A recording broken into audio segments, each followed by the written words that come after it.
Salut l'équipe, aujourd'hui on est avec Monsieur Simlaka, comment vas-tu? Très bien et toi? Très bien, ouais. Bon, t'es arrivé hier soir déjà? C'est ça. On va pas spoiler tout ce qui se passe, on fera une autre vidéo du coup vlog de la journée qui va être, je pense, très sympathique.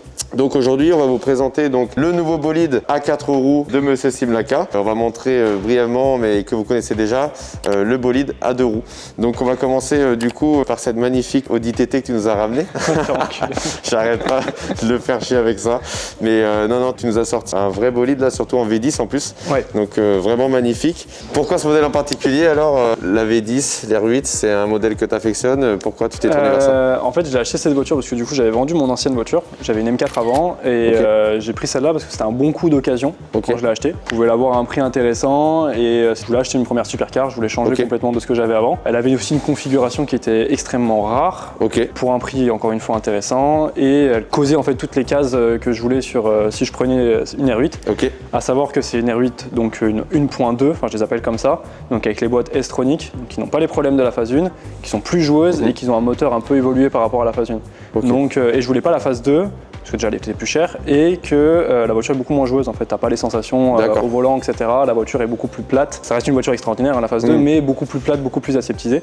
Donc je voulais surtout pas la phase 2 malgré qu'esthétiquement je la préfère. Oui, surtout sortie d'une M4, tu veux garder les sensations. Oui c'est ça, bah moi c'est ce que je recherche toujours dans une voiture, c'est d'avoir un truc qui est sportif, qui roule bien, qui soit utilisable tous les jours, bon ça je le dis rapidement parce que bon, c'est pas trop le cas de celle-là.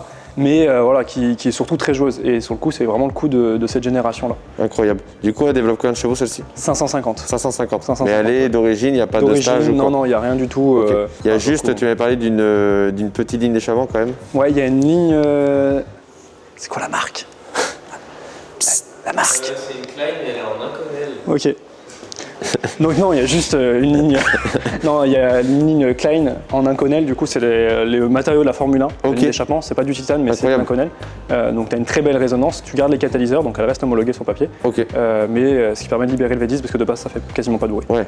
Non, mais c'est vrai qu'on l'a écouté brièvement. On n'a même pas eu le temps de rouler encore, mais en arrivant dans le dépôt hier soir, c'était sympa. Ça résonne bien, mais c'est pas cassage de tête. Ça reste propre. C'est parce que je voulais. En plus là, bon, les valves elles sont grippées actuellement. Faut que je m'en occupe. Mais même sur l'autoroute, tu vois, tu peux rouler, ça va pas te péter les oreilles, etc. Ça reste utilisable. Ça s'entend bien, mais c'est pas trop, tu vois, c'est vraiment bien. Il y en a plein qui le libèrent pour faire vraiment le bruit complet, mais après, c'est magnifique. Tu roules pas avec. Ouais, c'est ça. Donc, et comme tu disais, ça permet de rester discret aussi quand tu veux rester discret, etc. Exactement. Le but c'est pas de faire le kéké, la voiture, voilà. Alors du coup, parle-nous des options un peu que tu nous disais que celle-ci était optionnée très très bien. Qu'est-ce qui t'a attiré sur cette voiture en termes d'options? Déjà, tu as le pack carbone complet, donc tu as la lame à l'avant en carbone, tu as le diffuseur à l'arrière, les écopes, les rétroviseurs, puis l'intérieur carbone. Tu as tout le cuir étendu à l'intérieur, tu as le ciel de tour en Alcantara. Tout ça, c'est des options d'origine. Mais c'est d'origine, c'est pas, je te dis une connerie, une coque de carbone qui a été rajoutée après. Non, ça a été d'origine Audi. Je crois que même si tu regardes sous le rétroviseur, tu as les stickers qui vont être le truc Audi, tu vois. Si tu regardes dessous, je sais pas si tu pourras le montrer, mais tu vois que c'est vraiment du Audi. Tu as aussi les jantes forgées de la R8 GT, je crois, si je me trompe pas. En option, tu as les freins céramique carbone. Enfin, bref, tu as vraiment beaucoup d'options. Tu as les sièges baquets aussi. Ça, c'est vraiment une belle option parce que de base, tu les as pas sur cette voiture. Beaucoup les prennent en siège confort. Si tu regardes aujourd'hui le marché en France, quasiment personne ne les a. Donc, tu as les sièges baquets et tu as les sièges chauffants.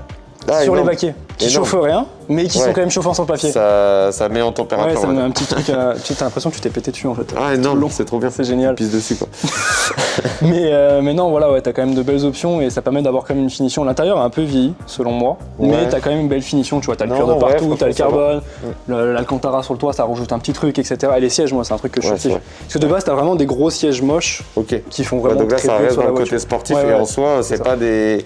C'est pas du baquet très dur. Comme certains, où tu tapes une heure de route dans des baquets et tu sais pas dans quelle position te mettre, tellement t'as mal au cul. Ça sent le véhicule un petit peu, non? Putain, horrible.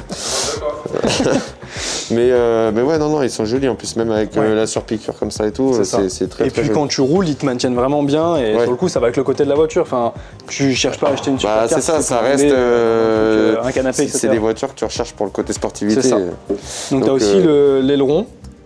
Le diffuseur en carbone et toute la baie moteur du coup en carbone, ça aussi c'est une option qui est assez rare. Enfin, il y en a quand même beaucoup plus que les sièges baquets, mais ça reste une option qui c'est vrai que c'est joli, visuellement, ça fait son effet, Et du coup, le moteur de la Lamborghini à l'intérieur. C'était là.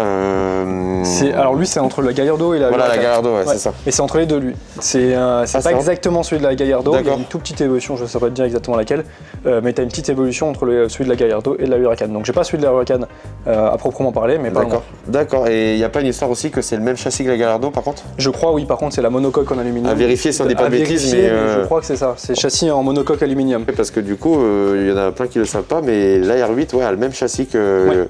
Bah, c'est vraiment une Lamborghini, moi, c'est une Gallardo, mais sauf que c'est les bons côtés qui ont été conservés. Donc le moteur, le freinage, parce que celui-là c'est le freinage du coup de le châssis aussi. de la Lamborghini, le châssis.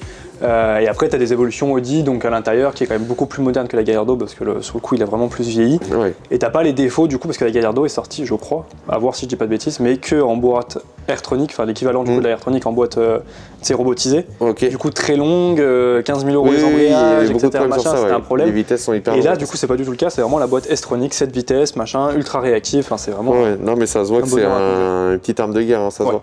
Ça donne presque envie de la mettre sur circuit en vrai, mais bon. Ah oui, bah elle va aller sur Manicourt normalement. Ouais. À voir si je l'aurai encore d'ici là. C'est bon. Mais peut-être que sur le circuit de Manicourt. Ouais. Incroyable. Donc, mais en tout cas, en montagne, pour l'avoir déjà essayé, c'est vraiment quelque chose. Bah, c'est très de toute façon. Et je m'attendais pas autant, parce que ça reste comme une voiture assez lourde, enfin, elle fait 1,6 tonne, je crois. Ok. Donc ça reste assez lourd, mais ça s'emmène très très bien. En plus, il y a des bons pneus dessus, donc, et t'as des vraies sensations. Ouais. Enfin, c'est pas. J'avais peur en fait de la voiture, tu sais, tu roules, oui, ok, c'est un gros moteur, etc., mais derrière, t'as rien.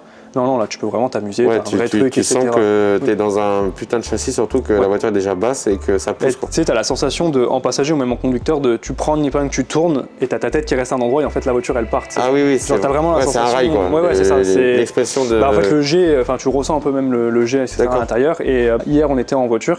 Donc j'avais mon pote qui était à côté de moi, il était sur son téléphone. On a fait une accélération, coup au cœur parce que tu fais pas gaffe, etc. Et c'est. Par rapport à la M4, tu vois, c'est des trucs que t'as pas en plus moteur atmosphérique, donc un son incroyable encore une fois. Et c'est sympa. Mais ça change complètement quand t'as la conduite d'une M4. Ah bah c'est sûr. Parce que t'as pas le biturbo, t'as pas la réactivité, etc. C'est pas la propulsion, tout ça. Ouais. Après, ça reste comme un 70-30, donc t'as 70% à l'arrière, 30% à l'avant, mais les 30% mais c'est pas pour jouer pareil quoi. M4, c'est pas les mêmes sensations. Ouais, non, rien à voir. M4 qui était incroyable et que voilà, une voiture qui est beaucoup plus pratique par contre au quotidien que la R8. C'est sûr. Tu vois, là on l'a utilisé quelques jours, on revient de Monaco, et on l'a utilisé quelques jours. D'un moment, entre la consommation, le fait que tu aies le volant vachement dur, etc. À 3 €. 3 € le litre, ça pique. Mais en ville, t'es entre 22 25 litres au 100 en bouchon. En montagne, t'es à 30 litres. C'est à 30 litres, si tu tires dedans. Sur autoroute, ça va, parce que t'es quand même aérodynamique. Je rigole parce qu'il est en train de voir pour acheter une trottinette électrique, t'as vu, il en peut plus de l'essence. Donc là, tu lui parles d'un 30 litres au 100. Ah ouais, non, mais c'est un gouffre. Sur le coup, c'est vraiment un gouffre. Et c'est son plus gros point noir, en fait. Hormis le côté. Après, c'est la voiture qui le veut, c'est pas utilisable au quotidien, c'est normal. T'as le volant qui est dur, t'as les sièges qui sont durs, t'as le moteur qui fait un bruit pas possible. C'est normal, voilà, c'est fait pour. Mais le plus gros point noir, c'est la consommation. Après, c'était dans une époque où ils s'en foutaient de la consommation, c'est pas le problème, etc. Machin. Et pour l'anecdote, tu prends une Huracan, tu consommes moins. Ah ouais? Parce que le moteur est optimisé, les injecteurs sont différents, etc. Machin, et du coup, tu consommes moins. Donc, mais ouais. C'est pas fait pour. On peut pas. Voilà. Là, c'est vrai qu'en ce moment, peut-être que les gens ils vont regarder la vidéo dans d'autres circonstances, mais en ce moment, l'essence est presque à 3 € le litre. C'est Total a lâché hier le maintien de. Tu sais, ils avaient bloqué les prix, là, ils l'ont lâché hier. Ah, ils l'ont lâché hier. Donc l'essence n'a pas trop bougé, ça va. On l'a encore vu à 990, pardon. Mais parce que là, à l'heure où on tourne la vidéo, ils avaient débloqué le Détroit. Ça s'est rebloqué. Il y a 24 heures, et là, cette nuit, ce matin, ils viennent de le rebloquer. Il restait 40 minutes, tu disais? Non, même pas. Je sais plus, mais non, ils ont même pas 24 heures, il a été débloqué. Il a été fermé direct. Donc autant te dire, je sais même pas s'il y a des bateaux qui ont pu passer. Mais bon, c'est comme ça, on verra. J'espère que ça va pas monter à 4 € le litre, etc. et que ça va pas s'envoler. Parce que les motos, ça va coûter cher normalement. Bah, c'est ça. Autant on est en train de parler, mais dans quelques mois, il n'y aura plus d'essence du tout. On sait même pas, tu vois ce que je veux dire. On les aura retransmises dans l'électrique. Putain, on est en train de siphonner les R8 pour mettre. T'auras 2 G en batterie au lithium à l'intérieur. Oh, on va faire une conversion électrique. Ah bah on peut, hein. Il y a Maté Riva qui a commencé comme ça, avant de finir sur des Bugatti. Faut tenter, hein. C'est vrai. Donc, on fera ça à nos heures perdues, là, quand il y aura plus d'essence, on pourra plus bouger. On tentera. Bon, du coup, ce que je te propose, c'est qu'on entende ce joli V10. Allez. Et après, on passe à la bête d'à côté. Ça marche. Et let's go. Peut-être plus de trucs à dire après. Ouais, sûrement.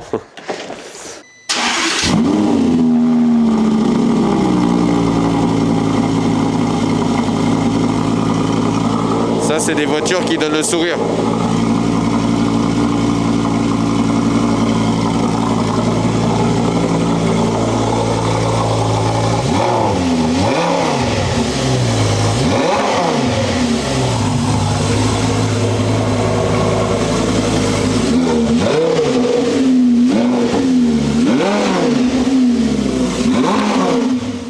Le jeune Shadow Kabert qui vient de nous rejoindre pour le petit barbecue de l'année.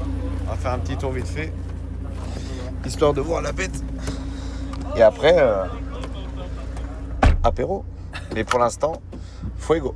Oh le bâtard.